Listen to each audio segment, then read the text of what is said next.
Hello, how are you? My name is Mark Haslam. I'm the founder of Alder Capital. We started off with the ERM crisis. That was great fun, but a very good lesson in what can happen in the markets. So on average, yeah, sure, the markets are random. And on average, you have, in an equity portfolio, you typically have 18% risk. Sometimes you have 60% risk. For example, in 2008, market risk was running at 60% for a 6-month period. So, 50% drawdown in a time like that is no big deal.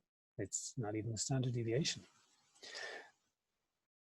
But we still love our equity investments because why do we love them? Well, they produce higher returns on average, much better than a bank deposit account. You might have averaged 2 or 3% over the last 20 years, whereas you can get 5 or 6% in the equity markets.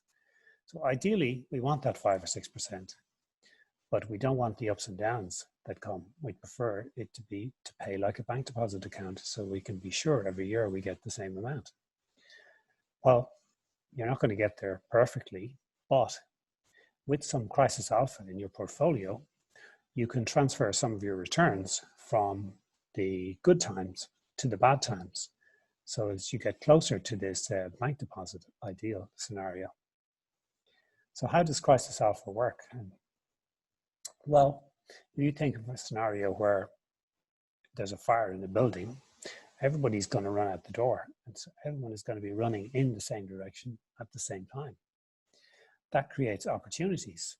If you can see the first few people running out of the building, you're going to go, well, hang on here, now there's something up. They're the market signals for your typical trend follower. Says, hang on, this is very unusual what's happening here. I'm going to follow this trend, and therefore you can generate returns in what is a crisis for other people. So therefore you have now made returns at a time when the market was going very badly. The question is, of course, what kind of strategy works here?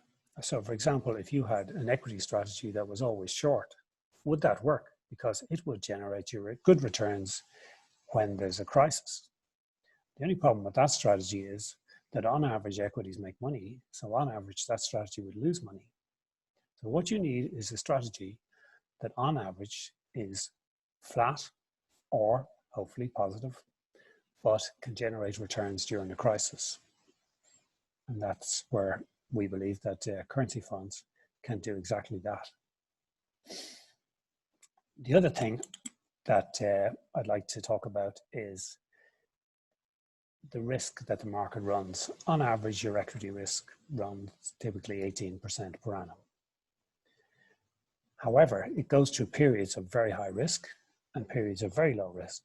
During the periods of very high risk, as I mentioned before, 2008, you get very large drawdowns. But if you're forecasting that risk and measuring that risk on a day-to-day basis, then you will actually see that risk coming. So, and in fact, while a lot of people say 2008 was a very unusual and a very difficult period to deal with, actually it was one of the easiest periods to forecast risk because all the signs were there that risk was very high. Again, exact same thing happened in February, March of this year. All the warning signs were there that risk was very high. If you take the S&P during the months of February, March, risk was running at 67%. When it's running at that kind of percent, a drawdown of 30%, down 30%, back up 25, it's entirely possible. It's hardly even a standard deviation. The question that I would ask the market is, this is 2020. Why don't we forecast risk? Why don't we take action? We have all the technology, we have all the data. It's entirely possible. For example, if you go down 30% and you go back up 30%, you've actually lost 9%. If you go down 10 and you're back up 10, you've only lost 1%. So we have the tools to do this. My question to the market is, why aren't more of us doing it? Thank you very much. Mark Haslam, Alder Capital.